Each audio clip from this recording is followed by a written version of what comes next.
जरांगे गणेशोत्सवात विघ्न आणत आहेत. प्रसाद लाड यांनी जरांगेंना टोला लगावलेला आहे. तर जरांगेंनी मोर्चे काढण्यापेक्षा चर्चेला यावं असं प्रसाद लाड यांनी म्हटलेलं आहे आणि मनोज जरांगे पाटलांना चर्चेचं आवाहन केलेलं आहे. मुख्यमंत्री देवेंद्र फडणवीस यांनी मराठा समाजाला आजवर जे काही दिलंय त्यांचं त्यांनी स्वागत केलं पाहिजे असं सुद्धा प्रसाद लाड यांनी म्हटलंय.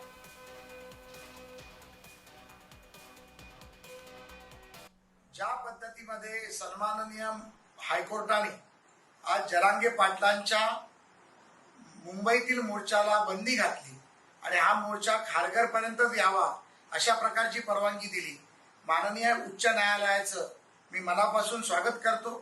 कारण जरांगे पाटील हे मराठा असून देखील जो सण मराठ्यांनी साजरा करायला सुरुवात केली त्या गणेशोत्सवात विघ्न घालण्याचं काम हे करत होते, परंतु विघ्नहर्त्यांनी त्यांना त्यांची जागा दाखवून दिली.